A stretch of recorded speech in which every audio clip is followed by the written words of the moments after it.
I'm so glad you're here. Allow me to introduce myself. I am Lord Blood-Rah.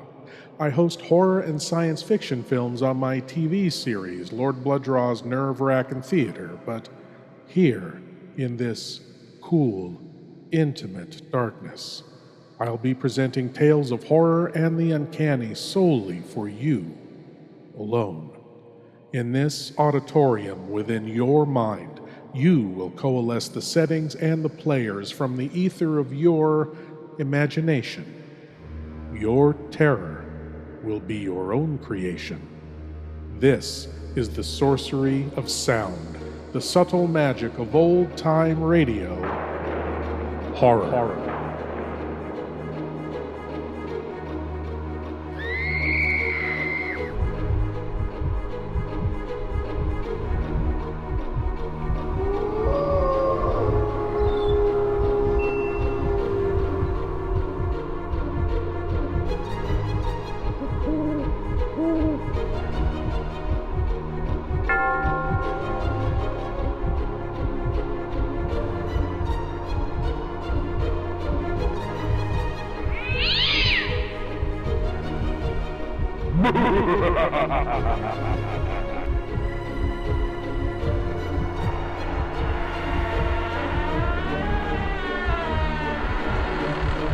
Please leave your eyes at the door. You will not need them. This is Lord Blood-Rah's nerve-wracking Auditorium. The monumental horrors of history. Events that swept like murderous, bloodthirsty giants through the annals of the past, left in their wake broken lives and broken bodies, fractured souls and damaged minds. Here is a tale of one. From the Hermit's cave comes the tale, The Black Band. The Mummers in the Little Theater of the Air.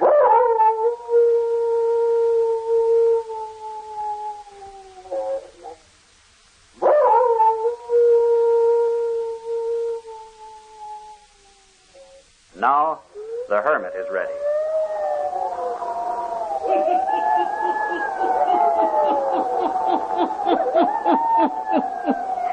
Ghost stories, weird stories, and murders too.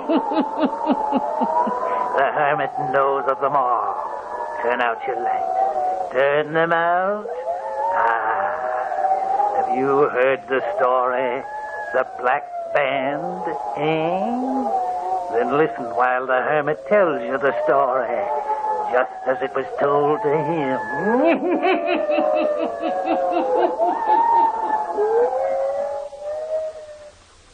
You asked me to tell you the strangest story I've ever heard. I did not witness what happened to Jan van Dirk, for it was long before my time. But I've heard my grandfather tell of it, as did his father before him. It is a story that's been handed down through the generations of our family. And it is believed. You see, this young Hollander, Jan van Dirk, was a relative of mine. When he was a young fellow, he went to Paris to attend the university. He came to France during the time of the French Revolution, and he suffered intensely because of it. The howling crowds, the bloody executions stabbed at the very soul of one as sensitive as Jan van Dirk. He had one friend in this city in the throes of violence, Father Perichon, who liked the boy and often invited him to his small rooms. One afternoon, Jan came to him. Sit down, my boy. You look pale and hungry. I am hungry, Father, but I cannot eat. What I see on the streets, it turns me inside out. It is sad for one so young to see only this baser side of man. You need sunlight and only small shadows at this time in your life. Father Perichon, all of this horror, these scenes of cruelty, they weaken my faith in my fellow man. Why do you not return to your own country, Jan? As soon as I finish studying, I shall go. That is why I work such long hours, day and night, to finish the work, so that I may get away and try to forget. Time will help you, my boy. The warmth and beauty of your own land will blot out the Place de la Grève. You will marry, And your own life will make you forget the peril you are witnessing today. I often wonder. About the marrying part, I mean.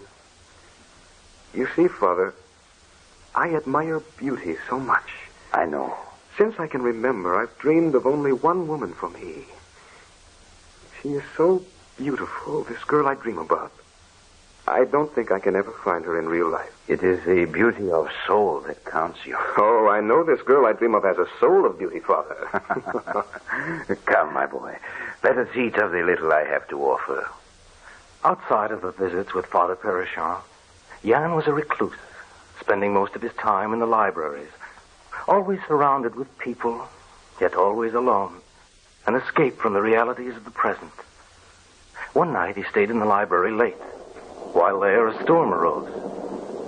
But it was closing time, and so Jan was forced to step out into the storm to make his way to his lodgings in the old part of Paris.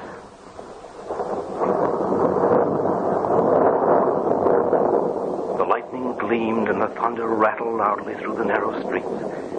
He crossed the Place de la Grève, the square where the public executions were performed. Just as he was passing the permanent guillotine which had been built there, a bright flash of lightning bathed the square in its cold blue radiance. The dreadful instrument of death loomed before him in all its stark ghastliness. Oh, how terrible. Jan shrank back in horror. His heart sickened within him, and he turned shudderingly away. Just then there was a lull in the storm. Complete silence seemed to fall over the whole city. Then he heard a sound. He turned back, and there on the bottom step of the guillotine sat a woman, crying bitterly. I beg your pardon. Can I do anything for you? May I not help you? No one can help me now. You've lost someone through the guillotine. Today I lost everyone. They made me come and watch, as one by one they died. I wanted to close my eyes, but I could not. I understand. Horror kept your eyes open. But why stay here now? Why not leave this place? I have not the strength. I can still see them marching up the steps, the heavy knife being raised, the whistling thud as it fell, each time taking another of my loved ones from me. The blood of my father, my mother, and my 2 brothers mingled on that platform today. Have you no place to go? No, I have no friends left. They too have gone. You can't stay here. Come with me. I cannot accept your offer. I want to be your friend. I promise that no harm shall come to you. Here, let me help you out. I am very weak. You're shivering from the storm. You need warm food and dry clothing. Have we far to go? Not far. Across the Point Neuf. How strange it is tonight. All of a sudden, the storm has ended. And Paris is as silent as a tomb. Here, we turn this way. You are very kind. You need a friend. And so do I. Now, careful. These streets are very narrow. Do not touch the walls. They're covered with mold. Soon we'll reach the stairway leading to my apartment. Can you walk a bit farther? Oui, for you are fairly lifting me along. Here. This is my place. I'll carry you up the stairs. Oh, no. Of course. You're very light. And you're very cold. You should not have stayed out in the rain. I'll put you down until I find my key. Oh, yes, here it is. In a moment, we shall have warmth, light, and food. Yeah, stand by the door until I light the lamp.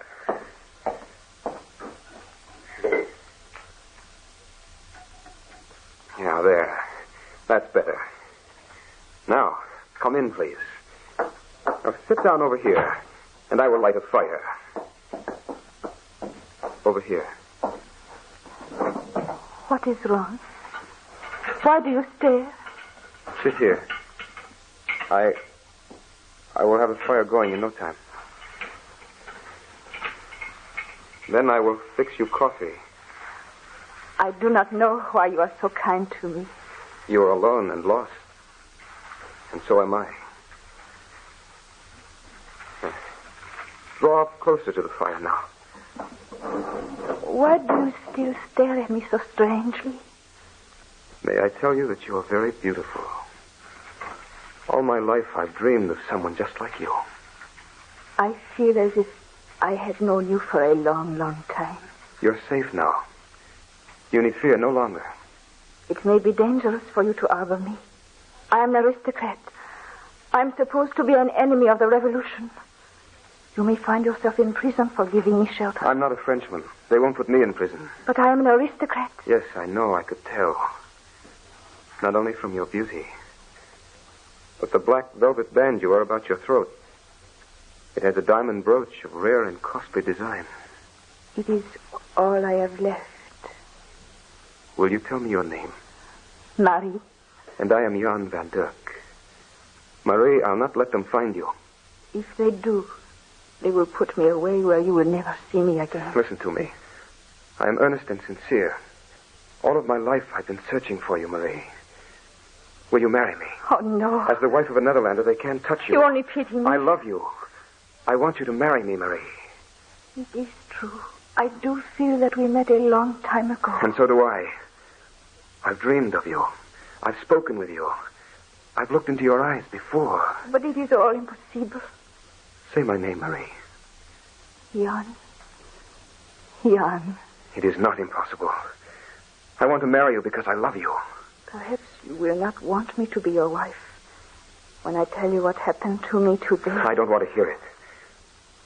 Our lives began when I found you in the Place de la Grève. I'm going out to get a priest, and we'll be married tonight, now. But the clergy has been forbidden to practice the rites of religion. Those who have not left Paris are in hiding. Oh, but I have great news to tell you. My only friend in this city is Father Perichon. Some time ago he confided in me, told me that he is a priest. I will go and find him now. Marie. Jan. You consent? Oui. For I love you. Yes, these two.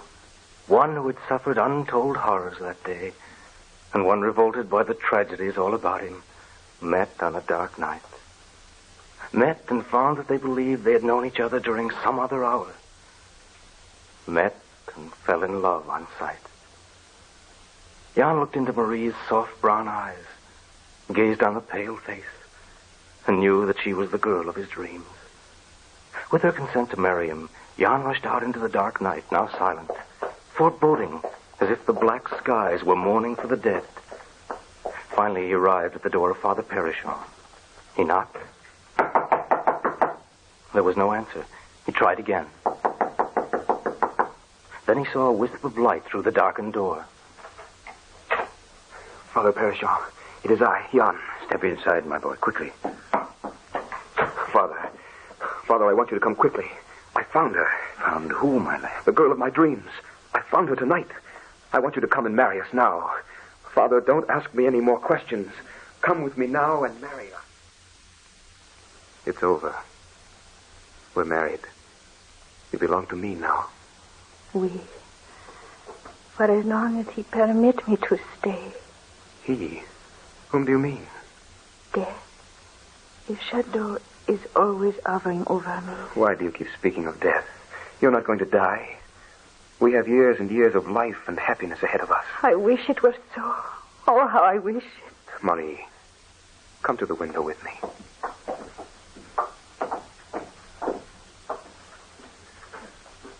Take one last look at this view of Paris in the nighttime.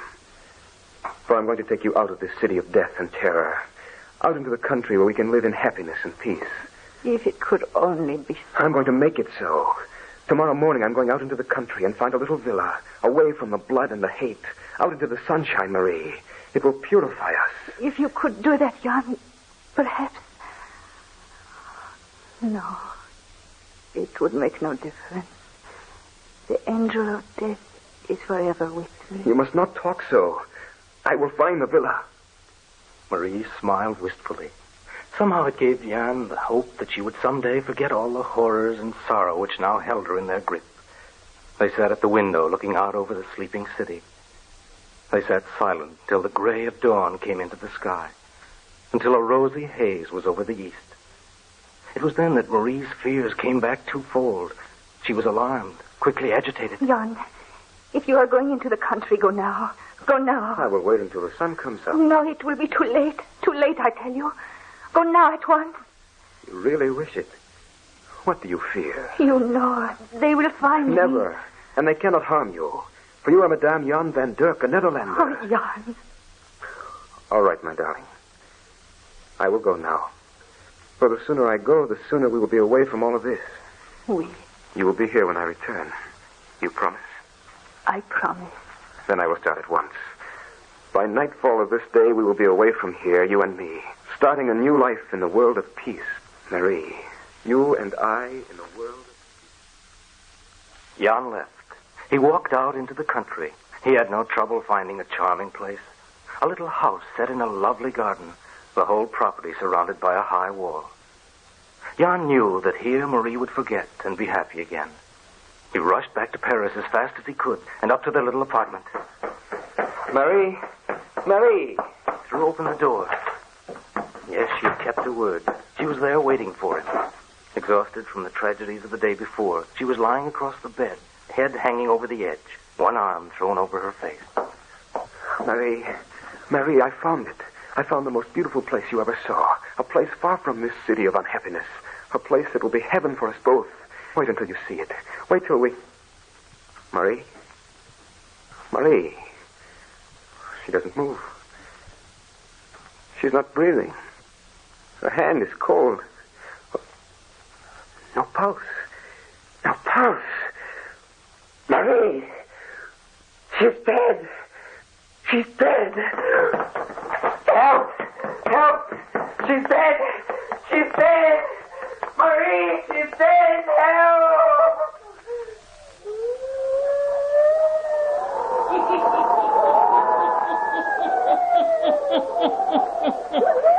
They have found her while Jan has been away.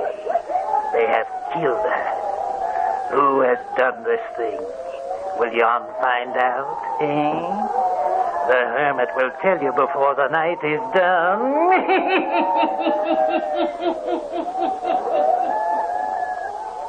And now, the Hermit again.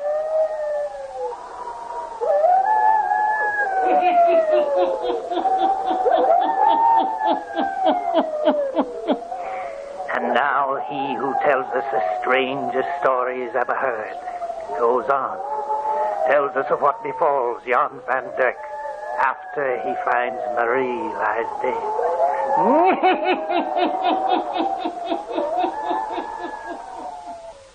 Horrified and frantic, the young boy runs out of the apartment, down the stairs, babbling to himself, crying out in grief and terror, calling for help. And then an officer stopped him. Here, what is the matter with you? She's dead.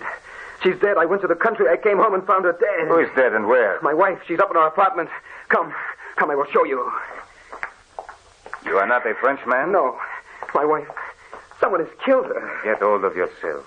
Death is a common thing these days. But to Marie, they had no right to do this to Marie. We will investigate. Over here on the bed. I found her here.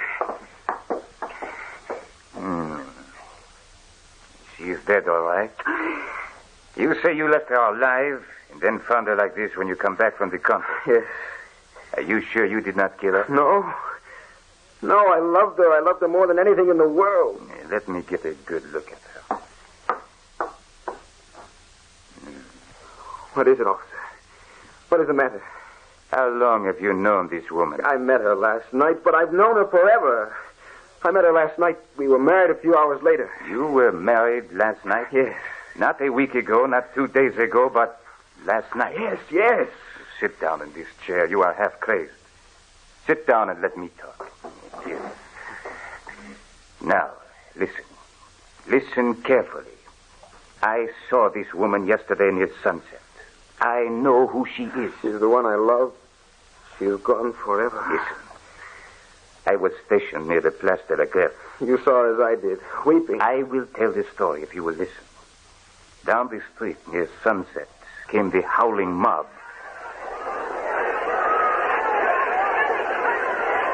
Crying for blood, intent on the kill.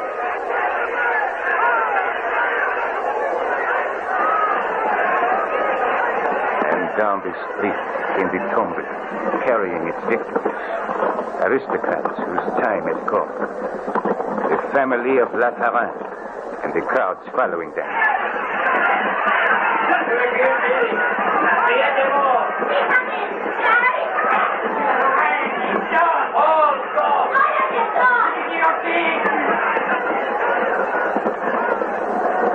The tumbrel drew nearer the square. The crowd cried out in fury. Then the cart stopped.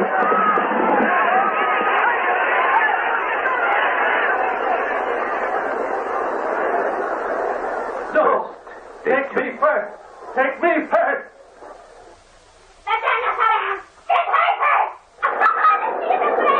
I am afraid of nothing. Do not fear, Marie. Do not fear, Philippe. My son, have your eyes upward. Look at the sky and believe in God. We have harmed no one. We have done no wrong. We have never spilled blood. We have never hated. No speeches. Your time is gone. The guilty. Hang on to the guilty. Mama, your eyes in the future, Mary. Look into the eyes of the setting sun. Get it done with. I am ready.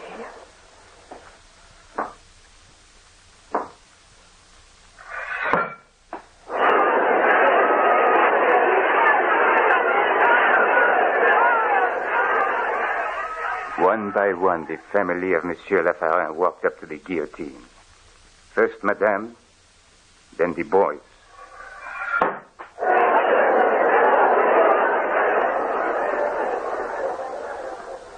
And then Monsieur.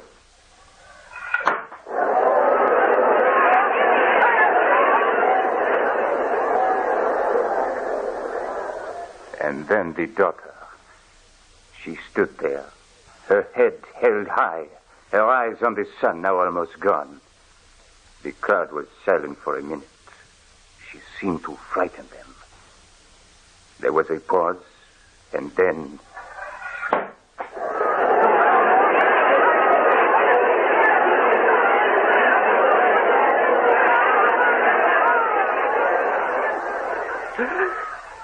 What are you trying to make me believe? I am telling you the truth.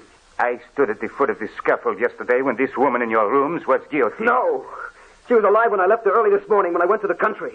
Late last night we were married. I can prove it. Look, let me show you. You see this black band around her throat? If I remove it, see. If I did not hold the red, it would roll to the floor. Now do you believe? Do you believe? No! No!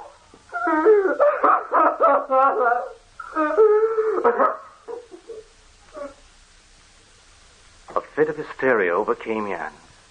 It was the beginning of an hysteria that dragged him into madness. He spent the rest of his days in an asylum. The authorities never believed Jan's story. They said he had dragged a corpse into his room and in his madness believed that she was a living person. But to the day he died, Jan insisted that his story was the truth. And Father Perichon, he wrote in his journals, he too said the girl had been alive on the night after the storm. He set the date of their marriage. But it didn't tally with the hour and date of her execution. So no one believed. But as time goes on, the story has been told and retold in our family. I've often wondered if it were not true after all. Of course, Jan was a relative of mine, and he went insane. So you may think I, too, am touched with madness. But it is the strangest story I have ever known.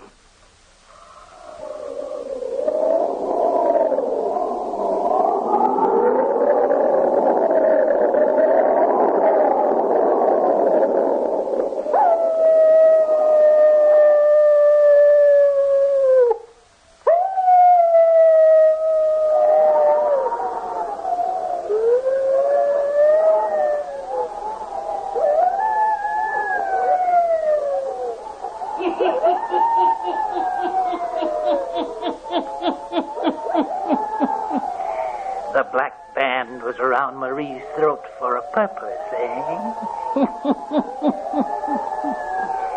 We who have studied the supernatural, we who have delved into the unknown, we know that in this life of ours occur strange things that no mind can comprehend. Yes, turn on your lights. Turn them on. I'll be back. Pleasant dreams.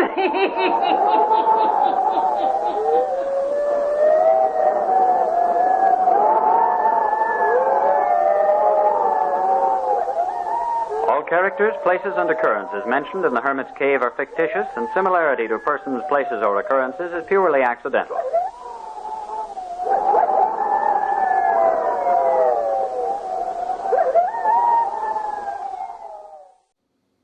Was Jan just another broken soul, a byproduct of the horrors of his time? Or did he truly meet and marry the woman of his dreams after she bowed before the guillotine? Thank you for joining me in the Wrackin Auditorium, and I hope you'll come again. But now it's time for you to rejoin the, real world. I am Lord Blood-Rah, and I'll be waiting here for you in the shadows of your mind until the next time you seek the darkness. Good night.